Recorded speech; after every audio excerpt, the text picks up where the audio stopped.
Hello दोस्तों, नमस्कार। स्वागत है आप लोगों के सनी शिक्षा में। और आज हम फिर से लेके आ गए हैं क्लास 10 का मैथ।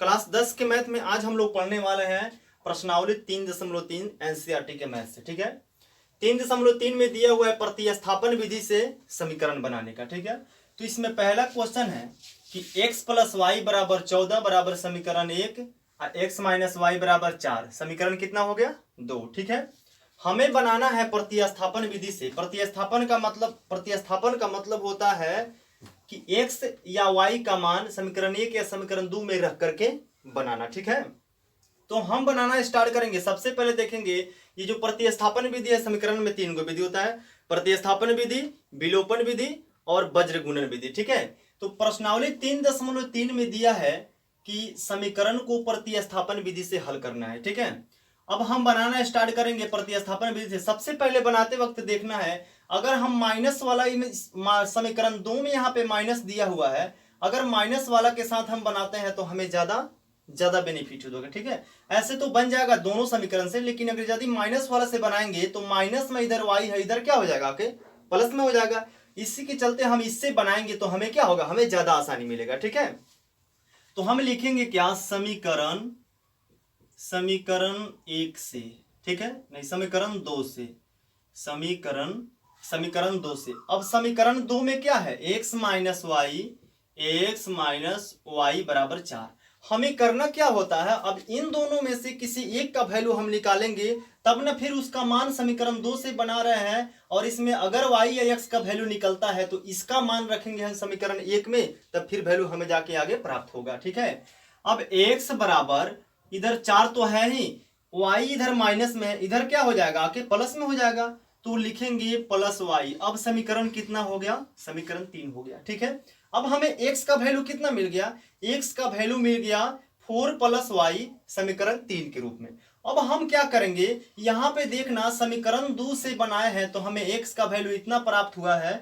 हम क्या करेंगे, x का वैल्यू समीकरण 1 में रख देंगे। ठीक है, ध्यान में रखना है कि समीकरण 2 से तो हम बनाए हैं ही, हमें x का वैल्यू इतना मिला है, और इस x के वैल्यू को हम 2 में नहीं रखेंगे क्योंकि 2 से बनाए ही हैं। x के वैल्यू को किस में रखना है, समीकरण 1 में रख देना है। ठीक है, तो यहां पे लिखना x का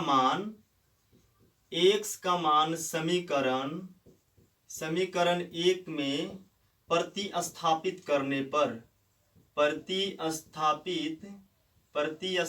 करने पर या लिख सकते हो x का मान समीकरण 1 में रखने पर। ठीक है, सबसे पहले करते हैं क्या, समीकरण 1 को हम लिख देते हैं, x प्लस वाई बराबर कितना हो गया 14। इसको लिखने से क्या होगा, बहुत ऐसे दोस्तों हैं जिसको हिसाब बनाते समय, ये इक्वेशन बनाते समय क्या होता है, ये छूट जाता है। ठीक है, इसलिए हम समीकरण को लिख ही दिए हैं। अब x का वैल्यू कितना है, x का वैल्यू है 4 प्लस वाई, तो x के जगह पर हम लिख देंगे 4 प्लस वाई, और इसमें का जो y है वो तो यहीं पर रहेगा। y बराबर कितना हो गया, 14 हो गया।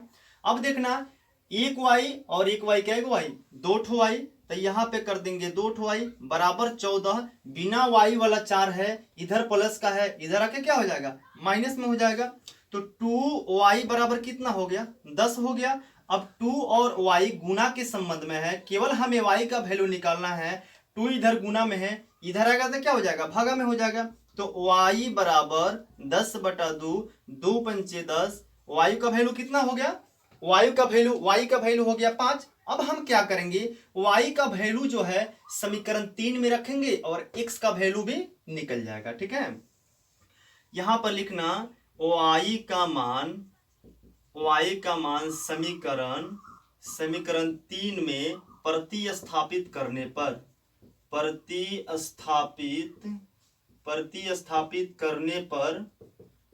पर या रखने पर, y का मान समीकरण 3 में प्रतिस्थापित करने पर या समीकरण 3 में रखने पर, ये भी लिख सकते हो। अब समीकरण 3 कितना है, समीकरण को सबसे पहले लिख ही देना। x बराबर कितना हो गया, 4 प्लस कितना है y। अब x बराबर 4, y का वैल्यू कितना है, y का वैल्यू 5 दे रखा है, तो y के जगह पर क्या रख देंगे, 5। अब x बराबर कितना हो गया, 9 हो गया। अब y का वैल्यू 5 और x का वैल्यू कितना हो गया, 9। अब लिख सकते हो, अतः x बराबर 9 और y बराबर कितना हो गया, 5 मिल गया। ठीक है, एक बार और हम देख लेते हैं इसको। x प्लस वाई बराबर 14, x माइनस वाई बराबर 4। हम किस विधि से बना रहे हैं? प्रतिस्थापन विधि से। प्रतिस्थापन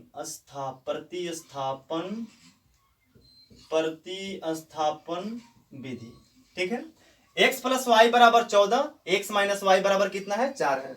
हम क्या करेंगे, सबसे पहले देखना, अगर माइनस वाले से बनाते हो तो आपको ज्यादा आराम रहेगा, ठीक है। तो इसलिए समीकरण 2 से हम बनाए हैं। समीकरण 2 से, इस समीकरण से बना रहे हैं तो समीकरण 2 से, हालांकि समीकरण 1 से भी आप हल कर सकते हो, ठीक है, इसमें कोई दो मत की बात नहीं। अब x माइनस वाई बराबर कितना हो गया? 4। अब केवल x या y का वैल्यू हम निकालेंगे, तो x का वैल्यू हम निकाल रहे हैं तो माइनस वाई है, इधर का आएगा क्या हो जाएगा? प्लस हो जाएगा। तो x बराबर 4 प्लस वाई। अब फिर हमें क्या हुआ? x का वैल्यू इतना मिला, समीकरण किसके रूप में? समीकरण 3 के रूप में, ठीक है। अब क्या करेंगे, समीकरण 2 से बनाए हैं, हमें ध्यान रखना है कि समीकरण 2 से बनाए हैं तो x का मान किस में रखेंगे? x का मान रखेंगे हम समीकरण 1 में रखेंगे, ठीक है। तो यहां पर लिखना x का मान समीकरण 1 में प्रतिस्थापित करने पर या रखने पर, ठीक है। अब समीकरण 1 में रख रहे हैं x का मान, तो क्या होता है, यहाँ पे बहुत सारे लोग हैं यहाँ भूल जाते हैं, y को हम अक्सर भूल जाते हैं, इसलिए समीकरण 1 को हम लिख ही दिए हैं। x प्लस वाई बराबर कितना है? 14। अब x का मान रखना है तो x के जगह पर x का वैल्यू है 4 प्लस वाई, तो x के जगह पर x का वैल्यू हम यहाँ इतना लिख दिए हैं। और ये जो y है इसको यहाँ पे लिख दिए हैं, बराबर कितना है? 14। अब एक ठो y और एक ठो y दोनों प्लस में है तो 2 y हो गया। अब इधर 4 प्लस में है, इधर आएगा तो क्या हो जाएगा? माइनस में हो जाएगा। अरे 14 में से 4 कितना हो गया? 10। 2y बराबर 10, इसलिए y बराबर कितना हो जाएगा? केवल y का मान निकल जाएगा, 2 पंचे 10, y बराबर 5 हो गया। अब क्या करेंगे, y का वैल्यू जब निकल जाएगा, y का वैल्यू जब निकल जाएगा, यहाँ देखो y का मान अगर हम यहाँ पे y के जगह पर रख देते हैं तो क्या x का वैल्यू नहीं निकल जाएगा? निकलेगा जरूर, ठीक है। तो हम वही काम करेंगे कि y का मान समीकरण 3 में, ये समीकरण 3 ही ना है, y का मान समीकरण 3 में प्रतिस्थापित करने पर, तो समीकरण 3 कितना है पहले उसको लिख लो। x बराबर 4 प्लस वाई, x बराबर कितना है? 4 प्लस 5, y का वैल्यू कितना हो गया? 5, तो y के जगह पर रख लेंगे 5, 4 प्लस 5 बराबर 9, x बराबर कितना हो गया? 9, अतः x बराबर 9 और y बराबर कितना हो गया? 5 हो गया। चलिए हम देखते हैं नेक्स्ट क्वेश्चन, ठीक है। वीडियो के साथ बने रहना। करना क्या है, क्वेश्चन देखना है और पढ़ना है बैठ के घर पे, ठीक है। अगला क्वेश्चन देखते हैं क्या है। अगला क्वेश्चन है s minus T. Question number 2, s minus T बराबर कितना है? 3। समीकरण कितना हो गया? 1। उसके बाद है s बटा 3, s बटा कितना हो गया? s बटा 3 हो गया, प्लस कितना है? प्लस में है t बटा 2 बराबर कितना है? बराबर में है 6। अब देखना, इसको हम समीकरण 2 नहीं कहेंगे, ठीक है। s बटा 3 प्लस टी बटा 2 बराबर 6, समीकरण 2 इसको हम नहीं कहेंगे, क्योंकि अभी हमें हल करना है इसको। अब हल करना है इसको, हल कैसे करेंगे? बटा का जोड़ अगर यहाँ पे करोगे तो ज्यादा बड़ा हो जाएगा ना। हम सबसे पहले क्या करेंगे, इन दोनों का एलसीएम निकालेंगे, है ना। इन दोनों का एलसीएम निकालेंगे। एलसीएम निकालने के लिए करते हैं क्या, जल्दी जल्दी एलसीएम निकालने के लिए बिना लिखे हुए क्या करना कि दोनों में बड़ा अंक देखना। दोनों में बड़ा अंक कितना है? 3 है ना। अब 3 के टेबल में, 3 के पहाड़ा में कौन ऐसा पहला अंक है जो दोनों से कट जाएगा? स्टार्ट करते हैं, दिमाग लगाना। 3 के टेबल में पहले 3, 2 से कटेगा नहीं। 3 दूना 6, 6 दोनों से कट जा रहा है, 6 दोनों से कट जा रहा है, तो हम क्या करेंगे, 6 से इस सभी समीकरण में क्या कर देंगे, हम गुना कर देंगे। करना 6 गुना 6, गुना कितना हो गया? 6। अब 3 से कटाएंगे, 3 दूना 6, 2 से कटाएंगे 2 तिया 6, 2 तिया 6, 6 छक्के कितना हो जाएगा? 36, ठीक है। तो इसको हल करके आप लिख सकते हो कितना होगा? 2 और s में गुना करेंगे कितना हो जाएगा? 2s। 3 और t में गुना करेंगे कितना हो जाएगा? 3t बराबर 6 छक्के कितना हो गया? 36। समीकरण कितना हुआ? 2 हो गया, ठीक है। अब हम आसानी से इसको बना सकते हैं। फिर से यहाँ पर बता दे रहे हैं, यहाँ पर ध्यान देना, s बटा 3 प्लस t बटा 2 गुना यहाँ पे 6 था, प्लस t बटा 2 गुना हम किए हैं 6, ठीक है। t/2 और s/3। सबसे पहले हम क्या किया, 3 और 2 का एलसीएम निकालना। एलसीएम जितना आएगा उस एलसीएम से हम पूरे समीकरण में गुना करेंगे। तो एलसीएम हमारा आया है 6 और 6 से हम पूरे समीकरण में गुना किए हैं तो हमें मिल गया इतना। अब समीकरण कितना मिल गया, समीकरण मिल गया 2। अब हम देखेंगे किससे बनाना है, तो हमें देख रहा है ऊपर वाला में 1 में माइनस है, अगर माइनस वाला से हम बनाते हैं तो हमें ज्यादा बेनिफिट होगा, यानी समीकरण 1 से। समीकरण 1 से, ठीक है। तो समीकरण 1 में क्या है, s माइनस टी बराबर कितना हो गया 3। अब s बराबर कितना हो गया 3 प्लस कितना हो गया t, समीकरण कितना हो गया 3। s का वैल्यू तो मिल गया, s बराबर 3 प्लस t, समीकरण कितना हो गया 3। अब s का वैल्यू हम समीकरण 1 से बनाए हैं तो गलती से एक ही में मान नहीं रखना है। समीकरण 1 से बनाए हैं, s का वैल्यू इतना मिला है तो इस s के वैल्यू को हम समीकरण किस में रखेंगे, 2 में रखेंगे, ठीक है। तो यहां पे लिखना s का मान समीकरण 2 में प्रतिस्थापित करने पर, ठीक है। सबसे पहले 2 नंबर समीकरण लिख ही देना, कितना है 2s प्लस कितना हो गया 3t बराबर कितना हो गया 36 है। अब s का वैल्यू यहां पे रखा है, ध्यान देना, s का वैल्यू दिया है 3 प्लस t, तो यहां पे क्या करेंगे 2 हो गया और 2 और s गुना के रिलेशन में है, 2 हमको इंटू कर देते हैं और s का वैल्यू कितना है 3 प्लस t, तो यहां पे लिखना 3 प्लस t प्लस कितना है 3t, 2s है ना, तो 2 को यहाँ पे और s का वैल्यू यहाँ पे दिया है 3 प्लस टी, तो 3 प्लस टी जो है s का वैल्यू यहाँ पे दिया है ना, इसी s का वैल्यू 3 प्लस टी वाला हम यहाँ पे लिखे हैं और प्लस में 3t है तो प्लस में लिखना, प्लस में 3t बराबर कितना है 36 है। अब क्या करेंगे 2 से गुना के रूप, 2 से गुना करना है, 2 से गुना करना है, 2 तिया कितना हो गया 6 प्लस कितना हो गया 2t प्लस कितना हो गया यहाँ पे 3t बराबर कितना हो गया 36। अब क्या करेंगे t वाला एक जगह और बिना t वाला एक जगह, ध्यान देना t वाला एक जगह बिना t वाला एक जगह, तो 2t और 3t कितना हो गया 5t हो गया। अब इधर 36 है, बिना t वाला 6 है, माइनस का 6 हो जाएगा, यानी 5t बराबर कितना हो गया t 30 हो गया। अब केवल t बराबर 30, केवल t बराबर कितना हो जाएगा 30/5, 5 से कटाएंगे 5 6 के 30, यानी t का वैल्यू कितना हो गया, t का वैल्यू हमें मिल गया 6, t का वैल्यू कितना हो गया 6। अब हम निकालेंगे s का वैल्यू, तो क्या करेंगे t का मान समीकरण 3 में हम क्या करेंगे प्रतिस्थापित करेंगे, तो यहां पे लिखना t का मान समीकरण 3 में प्रतिस्थापित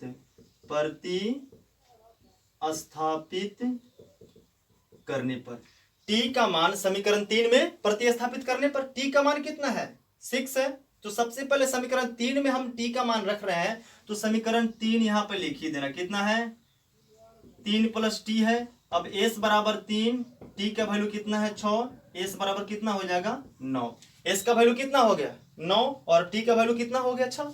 यहां पे लिखना कि अतः t बराबर कितना हो गया, t बराबर 3 और s बराबर कितना हो गया 9, ठीक है। t बराबर कितना हो गया 6, s बराबर हो गया 9, ठीक है। चलिए अगला क्वेश्चन हम देखते हैं। आई होप ये वीडियो समझ में आ रहा होगा आप लोगों को, ठीक है। अभी इसमें क्वेश्चन बाकी है, पार्ट 1 पार्ट 2 करके इस चैप्टर का क्वेश्चन हल किया जाएगा। आपको सभी वीडियो को देखना, क्वेश्चन आराम से क्लियर हो जाएंगे। अगला क्वेश्चन है कि 3x माइनस वाई बराबर 3। अगला क्वेश्चन कितना है कि 3x माइनस वाई बराबर 3, समीकरण कितना हो गया ये। उसके बाद है 9x माइनस 3y, कितना है 9x माइनस 3y बराबर 9, समीकरण कितना हो गया 2। 9x minus 3y, 9x minus 3y बराबर 9, समीकरण कितना हो गया 2 हो गया। अब हम क्या करेंगे, माइनस सब हम माइनस वाला यहाँ पे है ना, सबसे पहले समीकरण 1 से आप हल कर लेना इसको।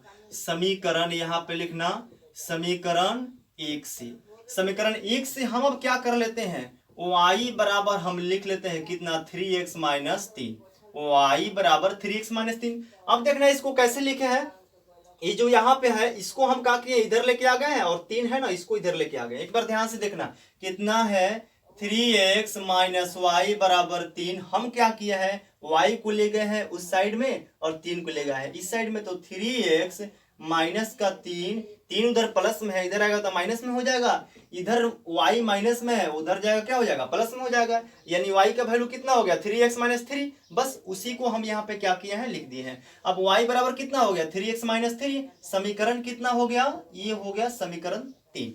हम क्या करेंगे, y का मान समीकरण कच्ची में रखेंगे, समीकरण 2 में रखेंगे।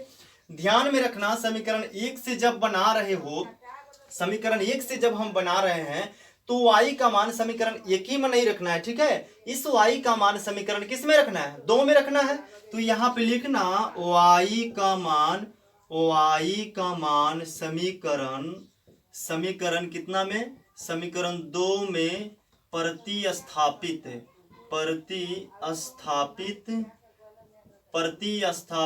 करने पर, ठीक है। y का मान समीकरण 2 में प्रतिस्थापित करने पर अब सबसे पहले क्या करना, समीकरण 2 को लिख ही देना। 9x माइनस कितना हो गया, 3y बराबर कितना है, 9। अब y का वैल्यू लिखना है, y का वैल्यू कितना है, 3x माइनस 3 है। हमें ध्यान देना है y कहाँ है, तो यहाँ पे 3y है ना, 3 ऐसे कर देना, और y और 3 में गुना का रिलेशन है, तो y, इस y का वैल्यू इतना है, तो इसी y की जगह हमें क्या करना है, इसको लिख देना है। y का वैल्यू कितना है, 3x माइनस 3। यहाँ पे लिख लो 3x माइनस 3 बराबर कितना हो गया, 9, है ना।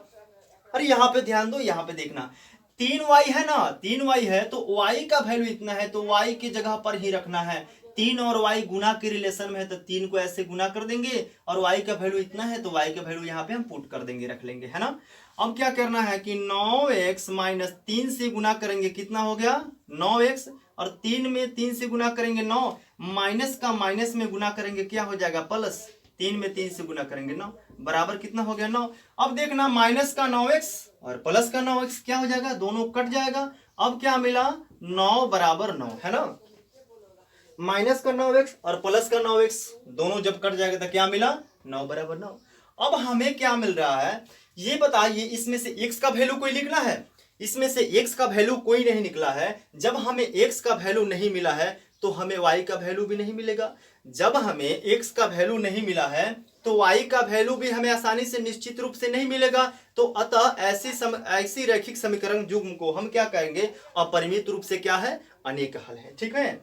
तो लिखना, इससे लिखना है, इससे x का कोई मान प्राप्त नहीं होता है, इससे x का कोई मान प्राप्त नहीं होता है, यहाँ पे लिखना, इससे x का कोई मान प्राप्त नहीं होता है, इसलिए हमें y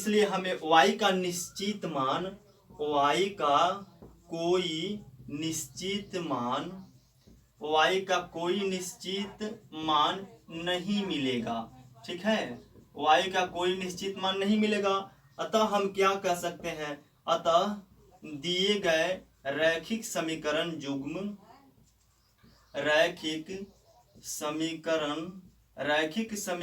युग्म का अपरिमित, यहाँ पे लिखना, अपरिमित रूप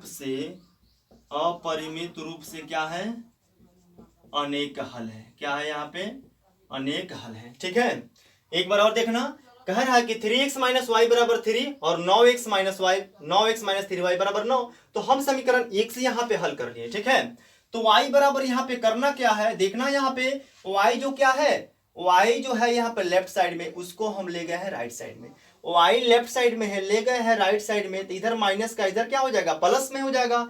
और 3 जो है इधर है राइट साइड में, इसको लेके आ गए लेफ्ट साइड में, उधर प्लस में था, इधर क्या हो गया माइनस में। तो y का वैल्यू इतना, y का वैल्यू हमें इतना मिल जा रहा है, ठीक है। तो y बराबर लिख दिया 3x माइनस 3, ठीक है। अब y का मान समीकरण 2 में प्रतिस्थापित करने पर, समीकरण 2 में ध्यान में रखना है, जब समीकरण 1 से बनाएंगे और जो वैल्यू हमें मिलेगा उस मान को समीकरण 2 में रखेंगे, और जब समीकरण 2 से बनाएंगे जो हमें वैल्यू मिलेगा उस मान को समीकरण 1 में रखेंगे, ठीक है। तो हम बनाए हैं समीकरण 1 से, और जो वैल्यू मिलेगा किसमें रखना है, किसमें रखना है, समीकरण 2 में रखना है। तो y का मान समीकरण 2 में प्रतिस्थापित करने पर या रखने पर, तो 2 कितना है, समीकरण को यहाँ पे लिख ही देना, और यहाँ पे 3y है ना, 3y, तो 3 और y गुना का रिलेशन में है, तो 3 को यहाँ पे लिख लेंगे, और y का वैल्यू कितना है, 3x माइनस 3, 3x माइनस 3 लिख लेंगे। यहाँ पे y के जगह पे लिख लेंगे, गुना का रिलेशन गुना कर देंगे, 3 3 9, और माइनस में माइनस से गुना करेंगे प्लस, 3 में 3 से गुना करेंगे 9, माइनस का 9x प्लस का 9x कट हो गया। अब 9 बराबर 9, इसमें तो कोई x का वैल्यू नहीं मिल रहा है। जब x का वैल्यू नहीं मिला हमें, इसमें जब हमें x का वैल्यू नहीं मिला तो y का कोई निश्चित मान नहीं मिलेगा, क्योंकि x का मान मिलता तब ना यहाँ पे हम x का मान लिखते, तब y का वैल्यू निकलता। जब x का वैल्यू नहीं निकल रहा है तो हमें निश्चित रूप से y का कोई मान नहीं मिलेगा। जब x y दोनों का मान हमें नहीं मिल रहा है तो हम कह सकते हैं कि दिए गए रैखिक समीकरण का युग्म अपरिमित रूप से क्या है, अनेक हल है। ठीक है, अपरिमित रूप से अनेक हल है। नेक्स्ट क्वेश्चन देखते हैं, बने रहना वीडियो के साथ, बहुत ही बढ़िया बढ़िया क्वेश्चन आने वाला है। उम्मीद करता हूं ये सेशन समझ में आ रहा होगा आप लोगों को। तो अगर समझ में आ रहा है, वीडियो अच्छा लग रहा है, तो करना क्या है, समझ में आता है, आप जानते हैं आप लोग कि वीडियो को लाइक करना है, चैनल को सब्सक्राइब करना है, और दोस्तों में क्या करना है, शेयर करना है। ठीक है, नेक्स्ट क्वेश्चन है, इसमें क्या क्वेश्चन नंबर कितना हो गया, क्वेश्चन नंबर हो गया 4। क्वेश्चन नंबर 4 है 0.2x, उसके बाद में है प्लस 0 कितना है 3y बराबर का कितना हो गया 1.3। समीकरण हम कर लेते हैं इसको 1, है ना। उसके बाद कितना है 0.4x प्लस का कितना है 0.5y, 0.5y बराबर का कितना हो गया 2.3। समीकरण कितना हो गया 2। अब गड़बड़ाना नहीं है, दशमलव देख करके गड़बड़ाना नहीं है ना, दशमलव और रूट को देख करके घबराना नहीं है। ठीक है, हम क्या करेंगे, देखते हैं इसमें देख रहे हैं कि सभी समीकरण में जितने भी हमें पद इसमें प्राप्त हो रहा है, सब में एक अंक के बाद दशमलव है ना, सब में एक अंक के बाद दशमलव है।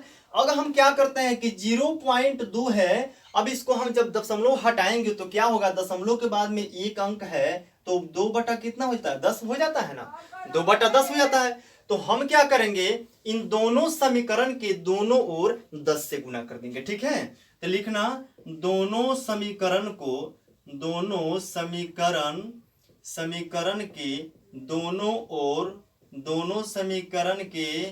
दोनों ओर 10 से क्या करने पर, 10 से गुना करने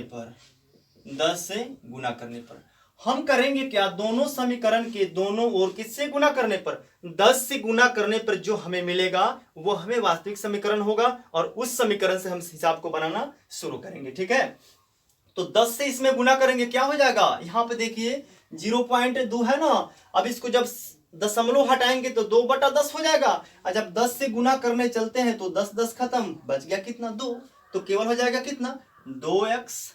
इसमें भी गुना करेंगे वैसे ही हो जाएगा, केवल कितना हो जाएगा 3y, इसमें भी गुना करेंगे वैसे ही हो जाएगा, कितना हो जाएगा 13। समीकरण हम इसी को मान लेते हैं 1। ठीक है, समीकरण 1, समीकरण 2, इसको समीकरण 3 भी मान सकते हो। चलो हम समीकरण मान लेते हैं 3 ही, कितना हो गया समीकरण 3। अब क्या करना है, इसमें जब 10 से गुना करेंगे दशमलव के बाद 1 बटा के नीचे 1 0 होगा, 10 से गुना करेंगे 10 10 कट जाएगा, बच जाएगा 4। तो कितना हो गया 4x प्लस का कितना होगा, ये भी उतना ही हो जाएगा 5y बराबर, ये कितना होगा, ये भी उतना ही हो जाएगा। समीकरण कितना हो गया, समीकरण 4।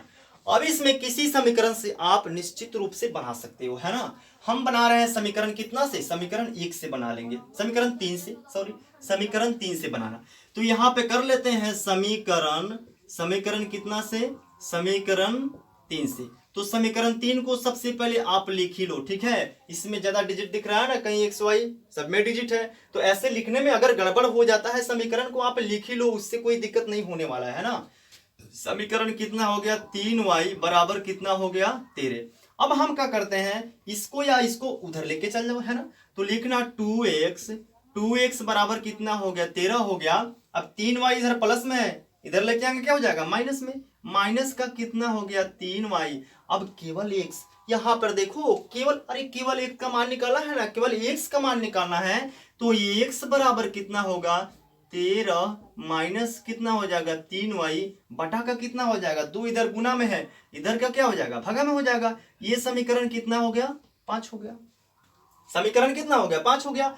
हम बनाए हैं समीकरण 3 से, समीकरण मिला है 4। जब x का वैल्यू निकला है तो इस x के वैल्यू को समीकरण 3 से तो बनाए ही हैं, समीकरण 4 में x का वैल्यू हम क्या कर देंगे रख देंगे। तो यहां पर लिखना x का मान, यहां पर लिखना x का मान समीकरण 4 में रखने पर या प्रतिस्थापित करने पर लिख सकते हैं, थोड़ा जगह कम पड़ेगी इसे लिख लीजिए रखने पर। अब हम क्या करेंगे, सबसे पहले समीकरण 4 आप रख ही लो। समीकरण 3 से बनाए हैं तो समीकरण 3 में जो x का वैल्यू मिलेगा हम क्या करेंगे उस x के वैल्यू को समीकरण 4 में रखेंगे, न कि 3 ही में मत रख देना, वैसे गलती हो जाएगा आपका मैथ। तो हम रख देते हैं कितना 4x प्लस का कितना है 5y बराबर का कितना है 23। अब देखना x का मान रखना है, x कहां है सबसे पहले x यहां है ना, बिल्कुल हड़बड़ाना नहीं है, x का वैल्यू यहां पे है, यहीं पर x का मान रखना है। तो बोलोगी 4 को क्या करें, तो 4 यहां पे देखो प्यारे 4 तो गुना के रूप में है ना, तो 4 को ऐसे कर देंगे गुना और कोष्ट में करके जो x का वैल्यू यहां पे है x का वैल्यू पुट कर दो। कितना है 13 माइनस कितना हो गया 3y बटा में हो गया 2, ऐसे कर देंगे। अभी प्लस का 5y तो बच रहा है ना, प्लस के 5y बच रहा है, इसको लिखो भागो मत। 5y बराबर कितना हो गया 23। अब क्या करेंगे, देखने कोई कटने वाला, ये वाला कटने वाला है तो अगर कटा दो, कटने वाला है तो हम क्या करेंगे कटा देंगे। 2 दूना कितना हो गया 4। अब 2 से गुना कर लेना, इसमें गुना का रूप है, गुना कर लेना, 2 तेरे कितना हो जाएगा 26 हो जाएगा, कितना हो गया 26। फिर 2 में 3 से गुना करेंगे कितना हो गया 6y माइनस का है, सॉरी माइनस का है 6 हो गया। अब कितना हो गया 5y बराबर का कितना हो गया 23 हो गया, बराबर का हो गया 23। अब हम क्या करेंगे 26 को जब इधर लेके आ रहे हैं, क्यों लेके आ रहे हैं, ये y वाला एक जगह और बिना y वाला एक जगह, तो 6y में से 5y घटा, क्योंकि यहाँ पे प्लस है यहाँ पे माइनस है, जब घटेगा तो माइनस का y यहाँ पे बच जाएगा, क्योंकि ज्यादा वाला माइनस है ना। अगर 6 रुपया किसी से कर्ज ले रहे हैं और 5 रुपया दे देंगे तो आपको 1 रुपया कर्जा देना पड़ेगा ना, तो वही तो कर्जा है ये। और 26 जब इधर आता है 23 हो गया, चलो लिख ही देते हैं 23 माइनस कितना हो गया 26, और माइनस y बराबर माइनस का ज्यादा वाला डिजिट है, एक बात माइनस का ज्यादा वाला डिजिट है तो माइनस में इसका हो जाएगा 3, माइनस माइनस खत्म। y का वैल्यू कितना मिल गया आपको, y का वैल्यू मिल गया 3। अब हम क्या करेंगे y का मान जो है समीकरण किस में रख देंगे 5 में रख देंगे, y के इस मान को समीकरण 5 में रखेंगे और हमें क्या मिल जाएगा x का वैल्यू मिल जाएगा। कोई ज्यादा भारी नहीं है प्रतिस्थापन विधि, बस अपने से भारी बनाए रखे हो आप, एक बार देखना और बनाना क्लियर होगा। y का मान यहां पर लिखना कि y का मान समीकरण कितना समीकरण 5 में रखने पर, समीकरण 5 में y के मान समीकरण 5 में क्या करने पर रखने पर, तो y का वैल्यू कितना है 3 है, तो समीकरण 5 में जो रखना है ना, इस 5 समीकरण रखना है। 5 समीकरण में अगर आपको दिक्कत होता है कि भूल जाते हैं yx का मान, तो समीकरण 5 को आप लिख ही दो, सबसे बेहतर उपाय है। तो 13 माइनस कितना हो गया 3y बटा का कितना हो गया 2 बटा का 2, कितना बराबर है x बराबर, तभी ना हमको x का वैल्यू मिलेगा। अब x बराबर कितना कर देंगे, यहाँ पे हो गया 13, कितना हो गया यहाँ पे हो गया 13, माइनस को हो गया 3, और y है ना y का वैल्यू कितना है 3, तो 3 और 3 गुना के रिलेशन में है तो y की जगह पर हम 3 रख ही लेंगे, बटा हो गया 2। अब x बराबर कितना हो गया 13, x का बराबर 13, अब 3 तिया कितना हो जाएगा 9, बटा में कितना हो गया 2। अब x बराबर 13 में से 9 हो गया कितना हो गया 4, बटा में कितना है 2, 2 दूना 4, x का वैल्यू कितना हो गया 2 लिखना। अतः कितना हो गया x बराबर 2, y बराबर कितना हो गया 3, ठीक है, x बराबर 2 y बराबर 3। गर्मी है, चलिए समझ लेते हैं एक बार और।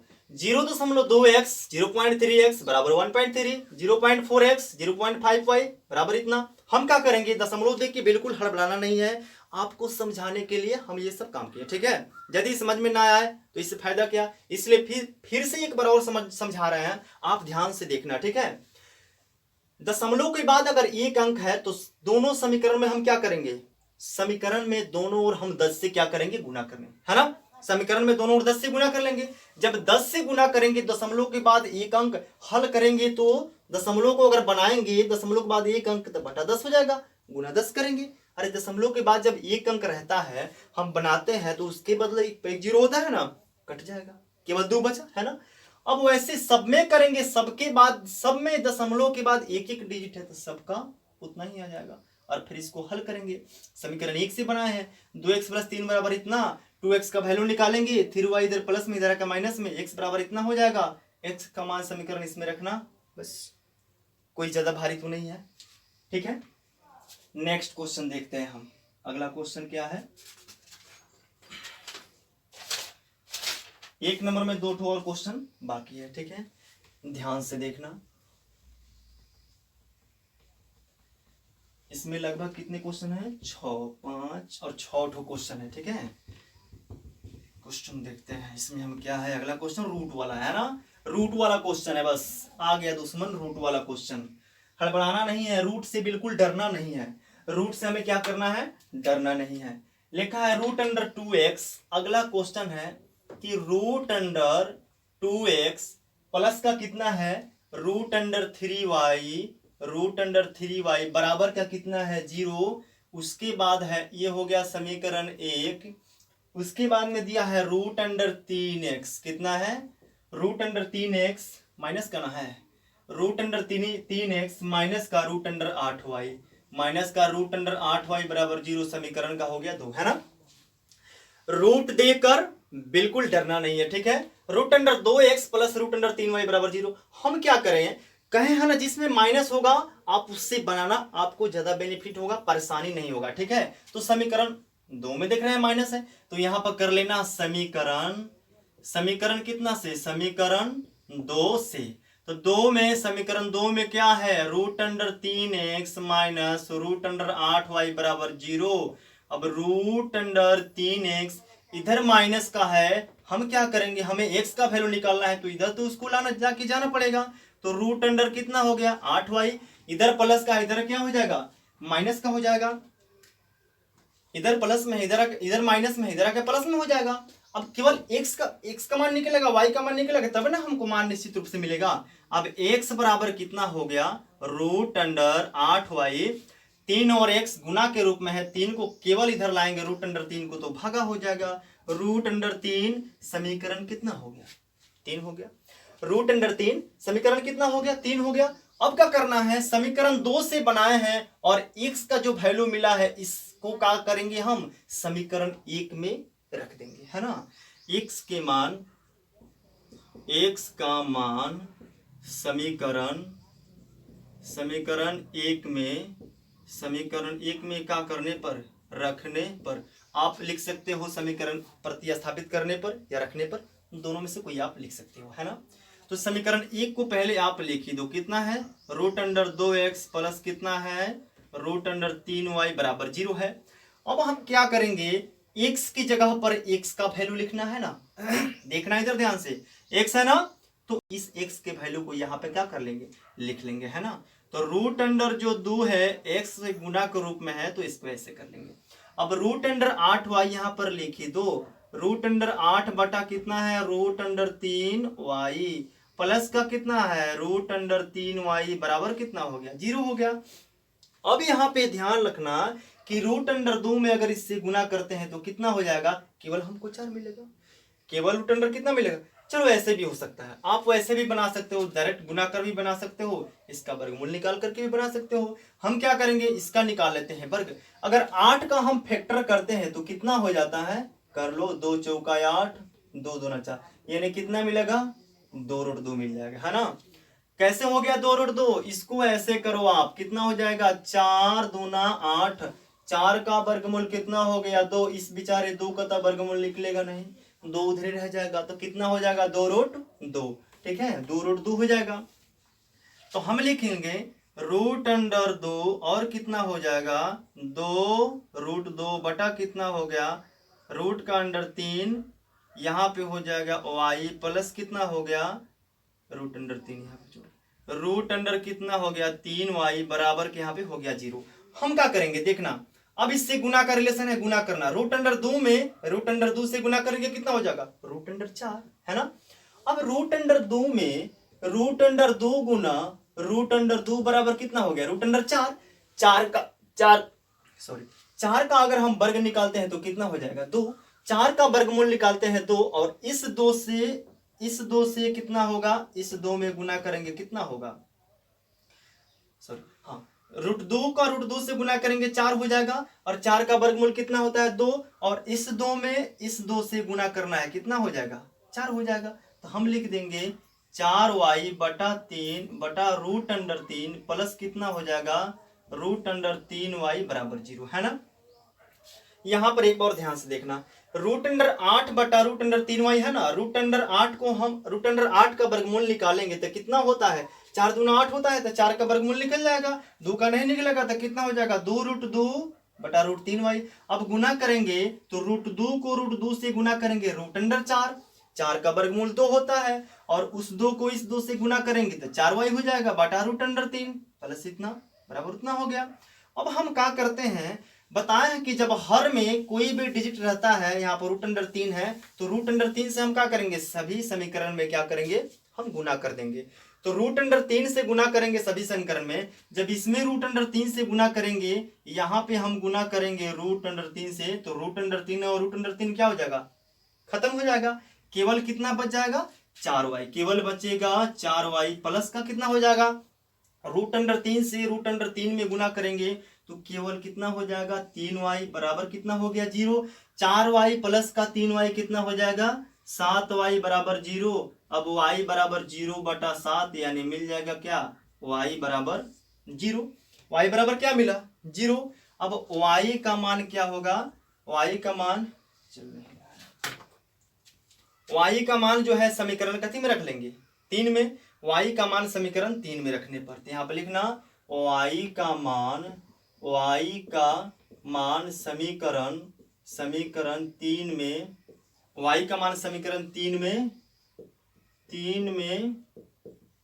रखने पर, समीकरण 3 कितना है, अब लिखना x बराबर रूट अंडर 8, y का मान कितना है, y का मान है 0, तो यहाँ पर रख लो y की जगह पर 0 बटा कितना है रूट अंडर 3 है, लिख लेना बटा रूट अंडर 3। अब x बराबर कितना हो गया रूट अंडर 8 में 0 से गुना करेंगे कितना हो गया 0, रूट अंडर कितना है रूट अंडर 3 है, 0 में रूट अंडर 3 से भाग करेंगे कितना हो जाएगा 0 हो जाएगा।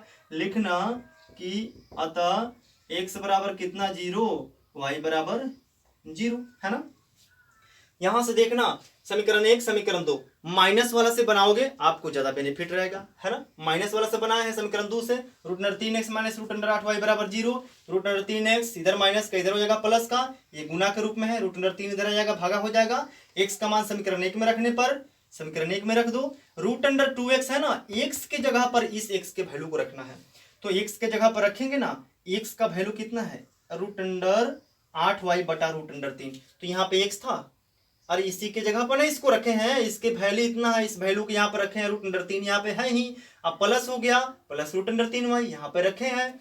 अब क्या करेंगे रूट अंडर 8 को हल करेंगे, 4 दूना 8 वर्गमूल हो जाएगा। अगर ऐसे भी करोगे हम ऐसे भी करके देख लेते हैं, रूट अंडर 2 को रूट अंडर 8 से गुना करेंगे कितना हो जाएगा रूट अंडर 16y बराबर कितना हो गया रूट अंडर 3 प्लस कितना हो गया रूट अंडर 3y बराबर 0।